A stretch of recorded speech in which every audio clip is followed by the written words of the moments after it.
A situação econômica e financeira do Estado do ponto de vista da oposição ao governo Pimentel.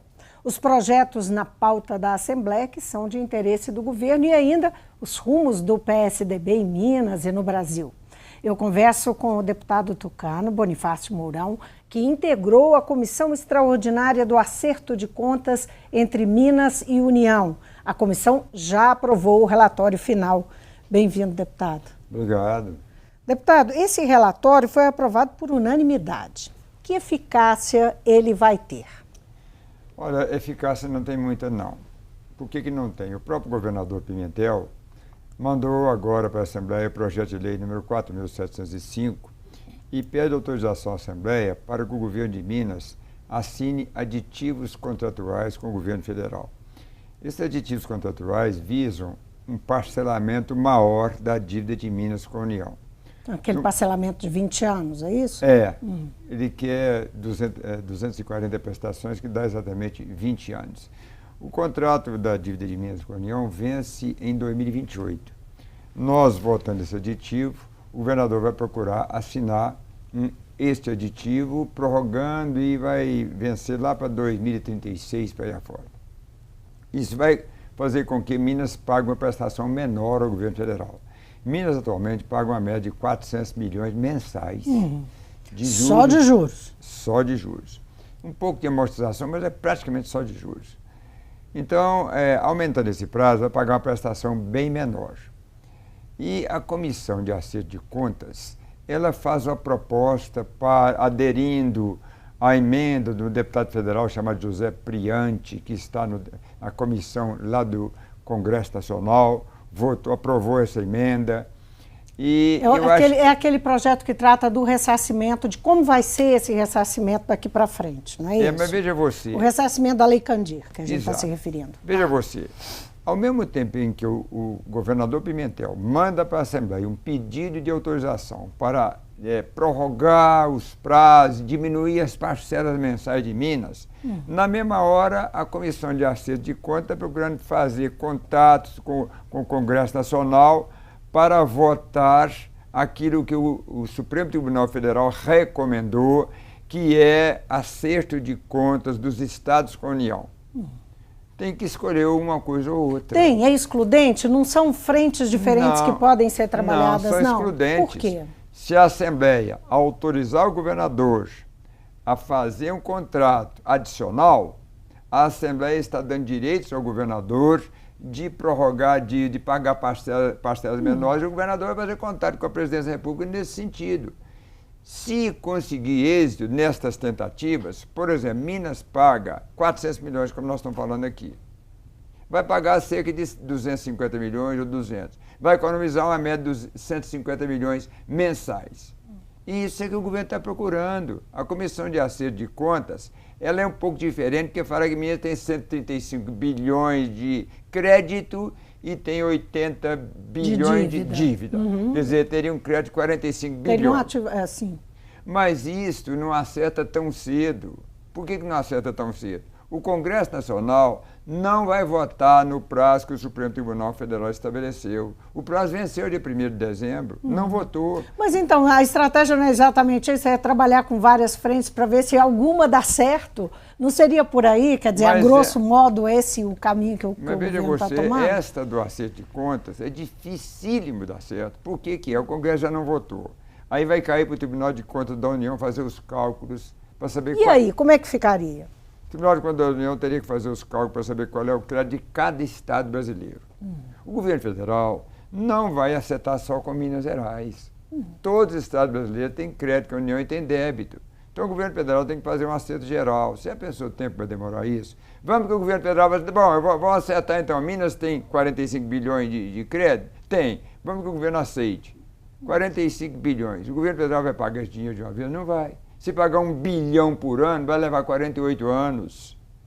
Então, a meu ver, é uma solução extremamente demorada. Já a outra, que está no projeto 4.705 do governo, se a Assembleia autorizar o aditivo, aí o governo federal baixar as prestações de 400 milhões para 250, por exemplo, economiza 150 milhões por ano. O senhor está otimista, então, com esse caminho? Por mês, estou mais otimista. Eu acho que é muito melhor negócio para o Estado. 150 milhões por mês, dá economia de 1 bilhão e 800 milhões por ano. O que o governo Pimentel pode fazer com isso? Pode pagar os salários em dia que não está pagando, está fracionando. Pode construir postos de saúde no Estado, pode terminar os hospitais regionais, 11 hospitais regionais, inclusive o governador Haddad, que estão paralisados. Pode melhorar a assistência à educação, a infraestrutura e assim por diante. 150 milhões por mês, dá para fazer muita coisa. Isto significa o quê?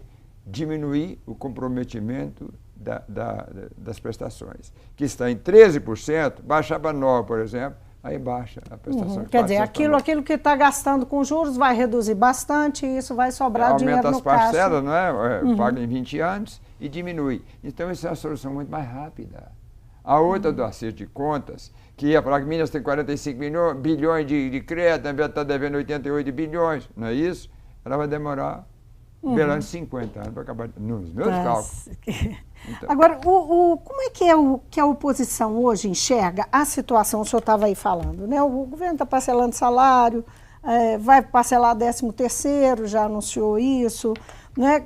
Tem uma situação bastante delicada, o endividamento alto. Como é que a oposição enxerga essa situação e a motivação dela? Olha, a dívida é muito alta, todo mundo sabe. E é claro que o governo deixa de fazer muitas obras porque fica pagando muitos juros. Mas veja você, o governo Aécio Neves pagava do mesmo jeito, o governo Anastasia pagava do mesmo jeito, que a dívida é antiga. A Lei Candir é de 1996. Então, como é que esse governo não pararam de fazer obra por causa disso? O governo Aécio Neves fez muita obra, o governo Anastasia fez muita obra, depois o governo Alberto Pinto Coelho, que completou, também continuou as obras. Agora veio o governo Pimentel e parou. Será que é só por causa disso? Desculpa, não cola não. Não está colando não. É preciso de dar uma desculpa que realmente justifique.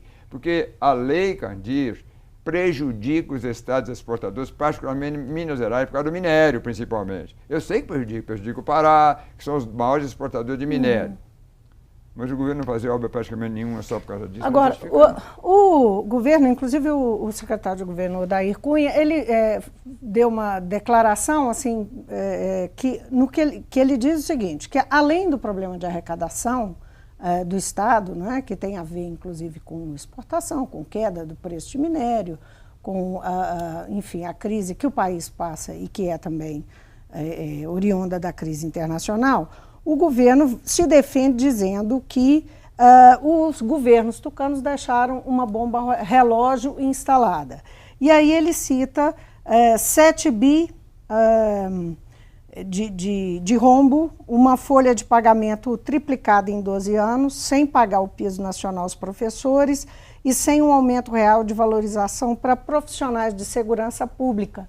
Quer dizer, ele está colocando na conta dos governos tucanos esse adicional aí de problemas que vão para além da dívida. Pois é, isso aí é um mantra do PT. O PT tem essa mania de jogar a culpa nos governos anteriores para não fazer nada. Esta é a verdade.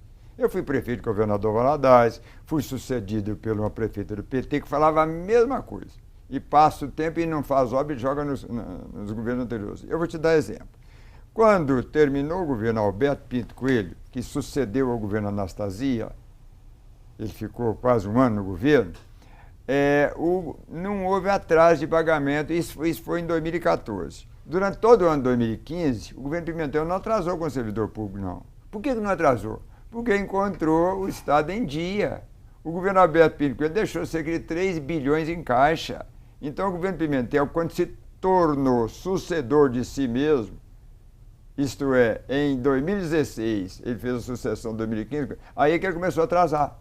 Por quê? Porque ele mesmo descontrolou o governo dele. Ele mesmo descontrolou. Então, ficar jogando culpa nos governos passados, se todo o governo fizer isso, Minas nunca vai ter administração, nunca vai ter obra.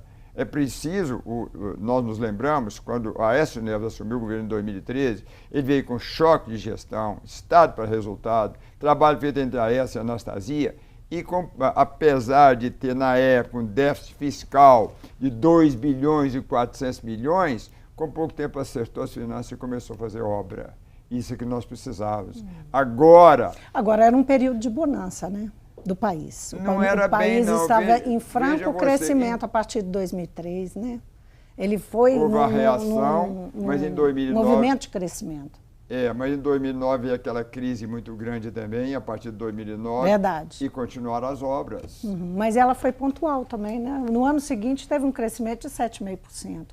Bom, mas não foi só no nível de país. Minas Gerais teve um crescimento superior à média brasileira, por causa dos governos que nós tínhamos em Minas Gerais. Agora, em Minas, o crescimento é inferior à média brasileira. Este é o problema que nós temos que encarar. Esta é a questão, é o desgoverno que nós estamos vivendo, esta é a realidade. Não adianta o PT ficar pondo culpa no governo anterior. O governo já está no 3º ano, já vai para o último. Será que vai ficar pondo culpa até hoje no governo anterior para não fazer obras? Como é que o senhor vê as propostas do governo sobre essa pauta que está na Assembleia? Vender 49% das ações da Codemig, obter autorização para renegociar a dívida, o senhor já mencionou, né? E é favorável, né? Eu acho que é a procura da solução. Vamos ver como é que nós vamos votar essa questão. A aprovação da LDO e do orçamento. Quais são as perspectivas que a gente tem em relação a essa pauta? Bom, o orçamento, nós da oposição vamos votar favorável. Nós vamos votar favorável à aprovação do orçamento, porque nós não queremos dar desculpa ao governo Pimentel de o ano que vem, 2018, que é o seu último ano de governo, não fazer obra nenhuma, e por culpa de nós, deputados, falando que não vai fazer porque nós não aprovamos o orçamento. Nós vamos aprovar, ele vai ter condições de terminar as obras dos hospitais regionais de modo geral e as outras, e fazer mais alguma coisa para Minas Gerais, que praticamente não está fazendo nada. E com referência às outras questões, que esse governo, problema do orçamento, lei de diretriz orçamentária, o que for necessário, nós vamos votar. Agora, o restante a gente vai esperar que o governo cumpra a sua parte. Nós, deputados... O que é o restante? O restante é o governo ter proposta de administração. Ah, sim, eu pensei que o senhor estava falando da pauta. Não, da pauta, qual é a sua pergunta específica do restante? Me falei que eu tenho resposta. Não, no caso da Codemig, o que o senhor acha da venda de 49% da Codemig? O governo está vendendo tudo de Minas Gerais. Veja você, o governo primeiro se apropriou dos depósitos judiciais, 5 bilhões de reais. Arrecadação extra. Nós não vimos nada, obra nenhuma em razão disso. Depois negociou a folha de pagamento com o Banco do Brasil, vendendo por 2 bilhões de reais, pegou esse dinheiro também. Também não vimos nada. Depois está vendendo os imóveis do Estado de Minas Gerais, como a cidade administrativa e várias partes, quebrando praticamente o Estado. Já está praticamente quebrado, vendendo o resto dos imóveis. Agora ele quer vender a Codemig também. Olha se isso pode. Num governo normal, num governo bem estruturado, se isso aconteceria. A Codemig é que arrecada grande parte e leva à construção de grandes obras, como é o caso da cidade administrativa. A cidade administrativa foi toda construída com recurso da Codemig. Agora o governo vai vender 49% da Codemig, acabando com a sua arrecadação. Então a oposição não vota a favor desse projeto? Dificilmente, porque está desfazendo de um patrimônio. Da mesma forma, a autorização para vender de todos os imóveis, praticamente todos os imóveis do Estado de Minas Gerais, vende a cidade administrativa, vai pagar aluguel absurdo. Vai pagar aluguel que o Estado não tem a menor condição. Vende um patrimônio onde serve para utilizar para a administração do Estado e depois o Estado vai pagar aluguel para aquele patrimônio. Deputado, vamos falar um pouquinho do PSDB? Vamos. O governador de São Paulo, Geraldo Alckmin, vai substituir o senador Aécio Neves, que está licenciado, Alberto Goldman está como interino, né? Mas ele deve ir no dia 9, que é o dia da convenção nacional, do PSDB nacional, assumir, então, a vaga lá da presidência do partido. O que representa Aécio Neves deixar a presidência do PSDB no momento em que ele está bastante fragilizado politicamente por conta das investigações, dos processos na justiça, e o que representa também isso para Minas Gerais, para a política do PSDB mineiro? Primeiro, a questão do Aécio Neves estar fragilizado. Ele já está no final do seu segundo mandato de presidente do PSDB, onde ele fez um grande trabalho. O fato da imprensa dar notícias contra ele sobre o que Joesley Batista e o pessoal dos irmãos Batista falaram a respeito, isso tem que ser apurado pela justiça. Essa questão da justiça é que vai condená-lo ou absolvê-lo. Eu acho que nós não devemos condenar ninguém antes do seu julgamento. Agora, a eleição do Alckmin para presidente nacional do PSDB, eu acho extremamente interessante, porque está unindo o partido. Começou a haver uma divergência interna e agora o próprio partido descobriu a sua solução e vai, com certeza, eleger o governador Geraldo Alckmin como seu presidente, o que significa a união do partido, preparando o partido para fazer o futuro sucessor na presidência da República, sem dúvida. O senhor acha que a situação de Aécio impacta para o PSDB? Não, aqui? a meu ver, não, porque a situação do Aécio, como eu falei, tem que ser apurada na justiça. Nós conhecemos, eu, por exemplo, conheço, e muita gente conhece o Aécio Neves, pela obra que ele fez como governador do estado de Minas Gerais. Sem dúvida, isso é questão de justiça que se faz uma pessoa. Um dos maiores governadores da história de Minas Gerais. As suas obras estão aí para o pessoal ver. Eu não vou enumerá-las aqui porque o tempo não nos permite, mas se permitisse eu iria enumerar e demoraria algum tempo enumerando. O senhor falou que a escolha do Geraldo Alckmin, do governador de São Paulo, para presidir o partido unifica, mas um fator de desunião do partido é a participação do PSDB no governo Temer. E essa não é uma questão ainda completamente equacionada. Inclusive, assim, há uma posição, o próprio senador Aécio Neves era contrário a essa decisão de parte do partido, essa escolha de parte do partido de abandonar o governo, de desembarcar do governo, apesar dele ter feito uma sinalização na última convenção que ocorreu aqui, de que talvez fosse o caso mesmo do desembarque. Mas, enfim, ele tinha uma posição contrária a isso. O senhor acha realmente que o partido vai conseguir se unir? E isso depende do desembarque? Como é que é a posição dos tucanos mineiros em relação a essa questão? Olha, quando fala desembarque, o PSDB não está desembarcando. O PSDB fez parte do governo com alguns ministros a convite do Temer, mas não colocou aquilo como condição de apoio nem nada. O PSDB apoia algumas propostas de reformas do presidente Temer, do governo atual, que entende que elas são necessárias ao país, entende que é uma questão de patriotismo. O PSDB sabe muito bem que o país está na situação tão crítica como está por culpa exclusiva dos governos Lula e Dilma, que fizeram um governo demagógico, completamente demagógico, entregando o país e gastando dinheiro, fortunas em Cuba, Venezuela, Equador, Panamá, países africanos como Mombasa, Moçambique, Angola e Companhia Limitada, gastou fortunas de dinheiro do BNDES, colocando lá Odebrecht e outras grandes empresas, através do seu Lula e da Dilma Rousseff. Agora, o governo está tentando fazer as reformas que são necessárias para melhorar a situação. A gente sabe que, de alguma forma, a inflação está sendo controlada, os juros estão baixando, o desemprego, graças a Deus, não está tão alarmante como era, já está havendo reações nesse sentido. Então, o PSDB apoia reformas que vão ao encontro do interesse da recuperação econômica do país. Mas está dividido em relação à reforma da Previdência, né? Nem sequer conseguiu fechar a questão, né? Mas não é só o PSDB. Isso, quando você fala dividido, nenhum país tem unanimidade, não. Ainda mais, nenhum país, não, nenhum partido. Ainda mais os partidos grandes, como é o caso do PSDB, é difícil unanimidade. Mas só do fato deles se unir para ter um presidente, uma figura de projeção, como é o governador Alckmin, já é um sinal muito positivo, sem a menor dúvida.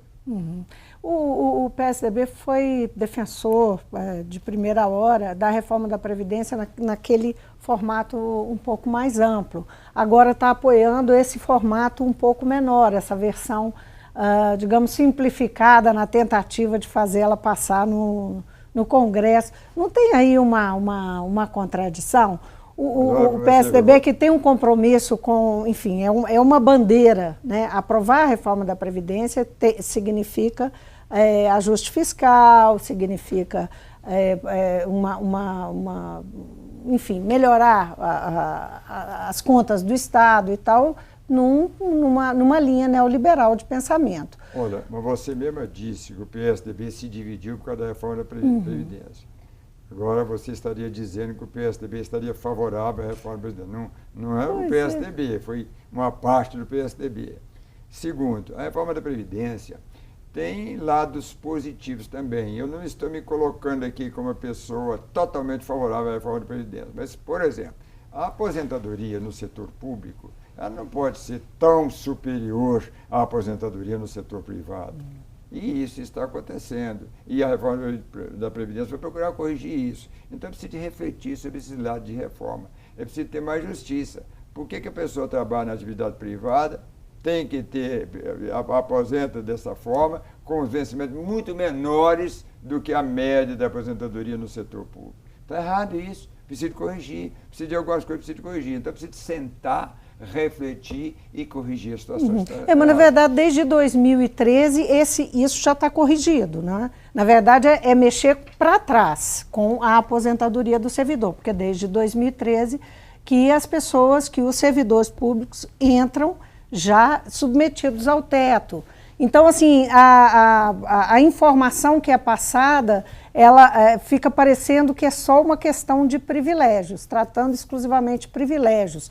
O senhor falou que tem questões que o senhor critica. O que o senhor critica? Não, eu estou dizendo a você que a reforma da Previdência tem seus lados positivos e tem muitos lados que seriam negativos da forma que está, por exemplo, limite de idade, assim por diante, que foi diminuindo. Aquilo é necessário, não podia ser naqueles termos.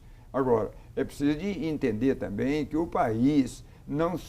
Eu acabei de falar com você. Suceder governo, como o governo de Lula e Dilma, que entregaram tudo, praticamente tudo, gastaram a maior parte do dinheiro para Bolívia e Venezuela, etc., Argentina, do governo da família Kirchner. Agora tem que corrigir, o país não suporta a situação, a dívida é tão grande que o governo não suporta. Nós não podemos chegar ao ponto em que a pessoa aposenta, mas não leva. Isso é que não pode. Tem para receber, mas não recebe. Isso não pode acontecer, nem com a atual, nem com as futuras gerações. Deputado, aqui, só uma última pergunta para a gente ter ideia do que o seu partido em Minas está pensando sobre a eleição para governador. O partido pode abrir mão de ter uma candidatura própria? Tem alguma possibilidade? Você, dentro dessa pergunta, tem. O partido, é claro que a aspiração prioritária do partido é ter candidatura própria, como já vem tendo ao longo do tempo e vem desempenhando bons governos no estado de Minas Gerais, isso é visível. Agora, nós temos um grupo político composto por vários partidos, que este grupo político é que fez boas administrações em Minas Gerais, isso é também visível.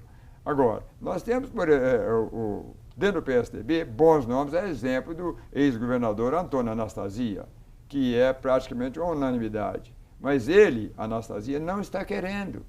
Então nós temos que respeitar a vontade dele. E, ao mesmo tempo, nós temos nome de projeção, como é o caso do ex-presidente da Assembleia, deputado Diniz Pinheiro, que também é um nome forte, que o povo gosta muito dele, fez um grande trabalho como presidente da Assembleia de Minas Gerais e está preparado. Então, é possível, o PSDB terá como prioridade candidato próprio, mas o PSDB faz parte de um grupo político extremamente importante para Minas Gerais. E desse grupo político pode surgir um outro nome, como é o caso do deputado Diniz Pinheiro. Algum outro nome? Não, no momento não. Eu acho que eu citei 2 nomes de expressão muito grande. Mas tem outros que merecem respeito, sem dúvida, e merecem nossa admiração. Deputado, muitíssimo obrigado por vir ao Mundo Político. Não seja por isso. Um abraço para você e para todos.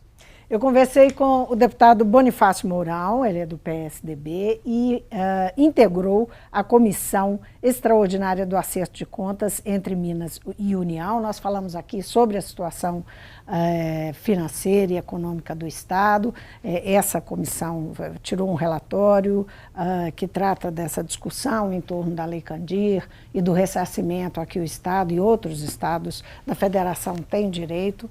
E falamos também de outros projetos que estão em discussão, renegociação da dívida e um pouco também sobre o PSDB e os rumos que o partido vai tomar. O Mundo Político fica por aqui. Obrigada por nos acompanhar e até o próximo programa.